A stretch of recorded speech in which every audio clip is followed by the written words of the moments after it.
Take a look at the front of the field here at Iowa Speedway. Michael McDowell, remember, he pitted under green. He's going to take the wave around. Who's the race leader? The 62 of Michael Annett, the only car on the lead lap that stayed out. So he is going to take the race lead. Elliott Sadler is going to be in second. Now, Carl Edwards is way back in this field now in 16th position. And let's go back because it turned out it was a loose lug nut. Watch the left rear. Yeah. When the jack drops, the driver leaves. He did that. Crew chief Mike Beam comes on. Back it up. Stop. Back it up. We didn't get all the lug nuts on apparently. Watch the left rear tire changer. Goes back to the lugs. Hits 2. Now you can go. And let's shift gears over to the 6 because we followed up on their radio conversation. I know you're frustrated, man. I don't want to see anybody race you like that. But we're big picture racing here. We got to take care of our stuff. 10-4, but we're going to stand our ground too. So, I think the mentor-student relationship is going to take a little bit of a turn tonight. It's an interesting set of circumstances. I know that Ricky looks up to Carl, but it's the heat of the moment. You got to get over. Jason Leffler got back on the lead lap, as we mentioned. He's back at 17th. All right, here we go. Back to green flag racing. Michael Annett stayed out. There's Elliott Sadler. He was our pole sitter, and he's going for the lead. You know, last time he got to make a big swing at it, and he's got to stay on the lead lap. They got it 90% there. If he was able to make that last adjustment they need right now, he's got himself in a heck of a position. Remember the dash for cash. Annett in the 62, and here comes Reed Sorensen in the 32. Those two blue spoilers, and Sorensen is going to take the spot. Yes, it looks like he's got him. He does. $100,000 pass. That's it right there. Now he's got to hold on to it. Here comes Stenhouse. He wants to get around him. He wants back at a piece of Carl Edwards. He does. Josh Wise drives under Ricky Stenhouse, makes it 3 wide. Stephen Wallace coming into the mix as well. He's down on that low line with Drew Herring right behind him. This has been some of the best racing of the year. Outstanding. 2 and 3 wide all night. Look at the low line, the 60 of Carl Edwards. It took Edwards 22 laps to move from 17th to 10th at the start of the race. We still have 58 to go here. And he's started going as soon as they threw that green flag because he needs all the time he can get.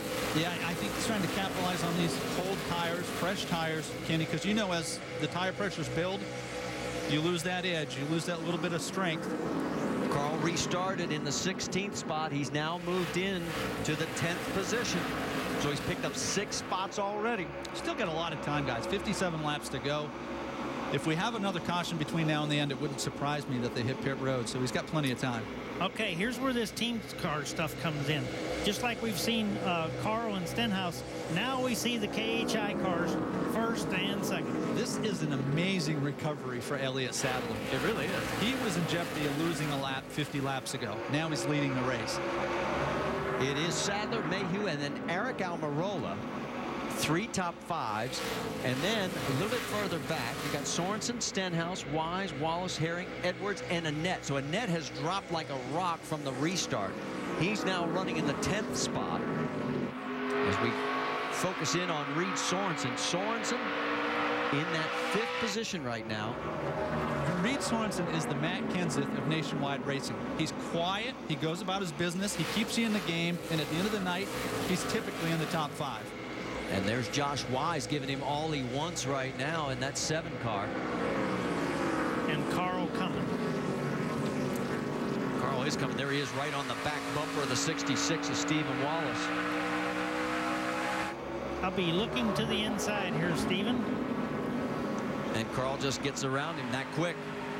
Now what's going to be exciting, Carl passes a couple more cars. Yep. And then we're to the 6. Well, like I said, the Sorensen would like a piece of that 60. Yeah. He's made no bones about it. He's going to get an opportunity. I think so. I gotta believe that Carl's going to be use a little more etiquette when he gets to him this time. As you see, Ricky is sizing up Eric Almirola.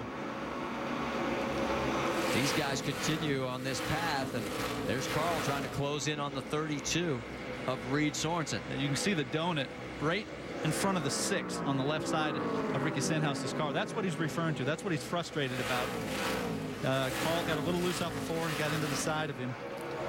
Now I know Carl and Ricky. The donut, Kenny. Right. I know Carl and Ricky are in traffic right now.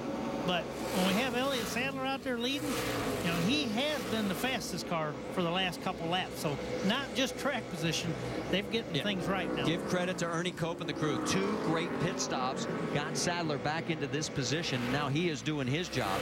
As you're right, he is either the fastest or second fastest car, and the other car that's fast is the one right behind him, David Mayhew. So right now, Kevin Harvick's got to be sitting over in Pocono saying, hey, I like this picture.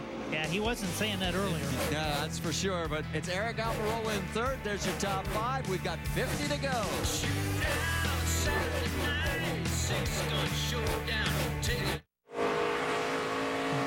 Checking the calendar, we got NASCAR Now, presented by 5 Hour Energy tomorrow at 9 a.m. Eastern on ESPN2. And then Sprint Cup action presented by Sprint Summer Showdown on ESPN at noon Eastern. And then at 7 Eastern on ESPN2, NHRA Northwest Nationals, the finals, the O'Reilly Auto Parts, and that is on the deuce. Sunday at 10 Eastern, the American Le Mans Series, the Mid-Ohio Sports Car Challenge, and we'll finish it up next week with the Nationwide Series of Watkins Glen. Action Saturday on ESPN at 1 Eastern. Here at Iowa Speedway, we have 44 laps to go. There is Carl Edwards getting around Eric Almirola. That is for 5th position on the racetrack. Let's check in with Jim Noble for an update. Well, Marty, certainly 2 cars going in opposite directions. Carl Edwards has been told by Mike Beam, you are the best thing out here right now. Just be patient, pick them off one by one. Eric Almirola, of course, made a 2-tire stop on that last stop, and he is loose and falling back. Well, Carl, his team, I know, is trying to encourage him on, but he's not the fastest. The fastest 3 cars are the ones that are running first, second, and third. Sadler, Mayhew, and Stenhouse, with Josh Wise now up to 4th. And boy, this would be Wise's best finish of the year if he can hang on to. There he is in that number 7, and here comes Carl on the attack. Yeah, Carl's good, but he's got a lot of time to make up right now. I mean, those guys are close to 4 seconds ahead of him right now. Carl is a really bright guy, and he is, and I got to believe he's thinking about the right front tire. He ran really hard, Kenny, for the first 10 laps after that restart, and he's probably thinking to himself, I don't need to get it all right now. He's got plenty of time with 41 laps to go. No, and he just signed a good 3-year deal, and he don't want to take any chance of getting hurt. You know, he don't want to race those 3 years.